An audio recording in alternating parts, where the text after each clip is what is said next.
Anyway, let's jump in. All right. Who is Manly P. Hall and why is he so important to our understanding of American occultism? So, 1901, Peterborough, Ontario, a dentist named William Hall hooks up with a chiropractor named Louise Palmer, and they have a baby. And then William Hall vanishes. Louise then gives birth to a child and names him Manly Palmer Hall, which, for the record, awesome name. We're saying it like, oh yeah, Manly P. Hall, that was his name. Manly is a crazy first name that I don't think we give enough credit to. That's an awesome name that I think needs to come back.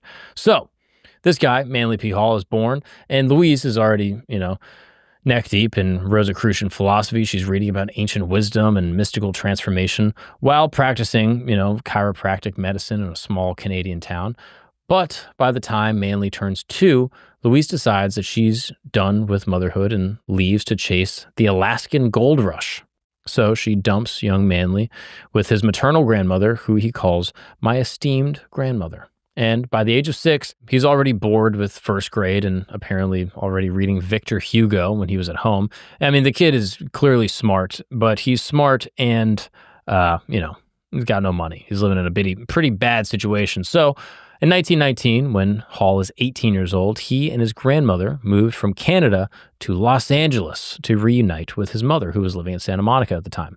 But almost immediately after arriving, he got pulled into mysticism and esoteric philosophy. He starts attending lectures, meeting the right people, absorbing knowledge, like he'd been studying this his entire life. And by 1920, barely a year after arriving, he's giving his own lectures on reincarnation. Now again, by 1920, obviously reincarnation is very popular in the East. It's very popular in Buddhist and Hindu philosophy.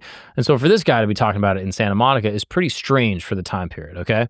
Most people spend years studying before they feel confident enough to teach, but Hall went from small town nobody kid to metaphysical lecturer in basically 12 months at just 20 years old. Either he was an absolute genius who absorbed decades worth of knowledge instantly, or he had a mentor or a teacher teaching him behind the scenes.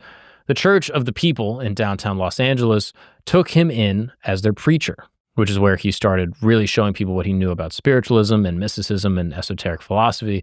But here's where things get strange. Around this time, 2 wealthy women named Caroline Lloyd and her daughter Estelle started sending Hall money. Not small donations, like a little $100 here and there. This was significant chunks of their income. The Lloyd family owned oil fields in Ventura County, so they had serious cash to throw around. But they weren't known for supporting young scholars or writers. They weren't general philanthropists. Their focus was laser targeted on Hall specifically for some reason. When Caroline Lloyd died in 1946, she didn't just leave Hall a nice little remembrance gift. She left him a house, $15,000 in cash, and an annual percentage of her family's oil field shares worth about $10,000 a year for the next 38 years. That's roughly $150,000 in today's money, just in shares. But the financial backing was just one piece of this big puzzle. Hall's personal connections started forming almost immediately after he arrived in LA, and these weren't the kind of connections that a poor kid from Canada would typically make. So, enter Max Hendel. He founded the Rosicrucian Fellowship in 1909, establishing it as one of America's most important occult organizations before his death in 1919. And his widow took Hall under her wing, basically in the early 1920s. And this wasn't just casual mentorship. She started giving him training in esoteric traditions that usually took people decades to understand. I mean, stuff like ceremonial magic and hermetic philosophy and alchemical symbolism, crazy stuff that serious practitioners of the occult spend a lifetime studying. He just got a direct line from the wife of the man who started basically the Rosicrucian membership in this area. So through her, Hall got connected to an entire network of practitioners and scholars, and by his early 20s, he's rubbing shoulders with the biggest names in the business of the occult, including Harry Houdini. Yes, that Harry Houdini. This one right here on the wall. The escape artist was deeply involved in investigating spiritualism and the occult phenomena all the way through the 20s and spent years exposing fake mediums and fraudulent psychics while maintaining a genuine interest in like authentic esoteric practices. Houdini had zero patience for people that he thought was just wasting his time or con artists or charlatans. And the fact that he gave Hall any attention kind of suggests that he was demonstrating some at least knowledge or potentially even abilities. And then, of course, you have Aleister Crowley. Now, if you know anything about 20th century occultism, you know Crowley, right? We did a whole episode on him. You should check it out. And the press loved to call Crowley the wickedest man in the world. But that was a lot of tabloid stuff, right? That was the media that didn't really understand him. And, Crowley obviously played into it a little bit. But what matters here is his incredibly high standards. Crowley, again, is another person that doesn't waste time on people that he thinks are dumb or intellectually inept or spiritually shallow. And the fact that he interacted with Hall kind of shows something significant about how seriously Hall was taken at the time. Now, this is where things get a little weird. Rumors have always floated around that both Houdini and Crowley had ties to intelligence work. Houdini was constantly traveling, making him the perfect cover for, gathering intel. And Crowley, he had this global occult sort of connection. He speaks different languages and didn't really seem to care who he worked with as long as it kind of served whatever his goals were. And though nothing's been proven definitively, intelligence historians have found some circumstantial evidence to keep a lot of these theories alive. And even if there's a grain of truth to them, Hall's early connection put him smack in the middle of something a lot bigger than, just books and, mystical rituals. Some believe Hall wasn't just a rising star. He was being watched, potentially even backed by intelligence agencies. The idea is that someone saw his potential to sway people searching for something beyond the traditional religion.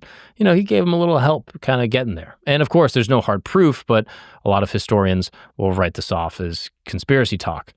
But when you factor in how fast he rises and the money from these wealthy oil benefactors for kind of no reason and the rare books and, the ties to the people that potentially worked in intel, it's a theory that doesn't just go away.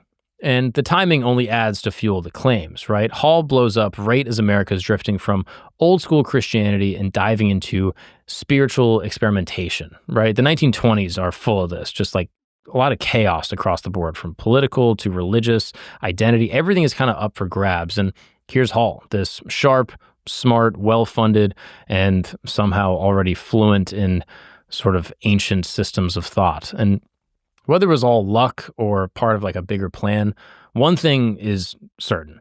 Hall became the perfect middleman between ancient occult wisdom and the modern mind. The question that hangs in the air for many people that read his books are, how did he learn so much so quickly? So in 1923, something strange happens. Manly Hall, just 22 years old, publishes The Lost Keys of Freemasonry. And again, this is pre-Google, and a lot of people nowadays have heard about Freemasons, but at the time, it really was not as common as it is today, and there's no way you can just Google a YouTube video and learn about Freemasonry. He does a full book, a deep dive into Masonic symbolism and philosophy that reads like it comes from an insider. But here's the kicker. Hall wasn't even a Freemason. He wouldn't join a Freemasonic lodge for another 30 years. So that raised a lot of eyebrows. The book didn't just, skim the surface. He wasn't just regurgitating public info or like summarizing rituals. He was making big claims that Masonry wasn't a social club or like a charity group. That kind of was put on at the surface, but it was a full-on spiritual science, almost like a religion that was built to reshape the soul through hidden truths and a very, very robust initiation ritual. He wrote stuff like, unseen powers shape the destiny of those who take Masonic oaths. And he described the square and compass as codes for these universal spiritual laws. He has a famous quote, "The true lodge is the universe itself." And he makes it clear that he saw the entire system as this sort of symbolic spiritual roadmap to understanding reality. And Masons didn't really know what to make of it. Some were impressed, others were kind of uncomfortable. How does this guy know so much? Why is he revealing so many things that he shouldn't be? But that didn't slow Hall down at all. In 1926, he wrote about caduceus, a winged staff with two snakes, and he tied it to Eastern mysticism. He claimed that the staff represented the spine and that the snake symbolized the dual energy channels from yoga, the Ida and the Pingala. Basically, he was saying Freemasonry and Hinduism were just describing the same inner transformation, just kind of in different symbols and different languages. So, by 1932, Hall pushed this idea even further with the book Man, the Grand Symbol of the Mysteries. In it, he unpacked spiritual androgyny, basically arguing that ancient mystery schools used the idea of the hermaphrodite, not literally, but as a symbol of inner balance between masculine and feminine energy. And obviously, a hermaphrodite, for anyone that doesn't know, is someone that might be born with ambiguous genitalia, someone that perhaps has, both male and female. Sometimes we call them intersex, but someone that would have, like basically masculine and feminine. And this shows up a lot through ancient literature. And he's saying this is not literal, that this is actually a symbol, something that's deeper, more mystical. And he points to the Genesis story and Plato and various other stories in history that describe a unified original human split into two halves. Hall claimed that the original human, the first man in Genesis, Adam, was actually created as a kind of male-female being.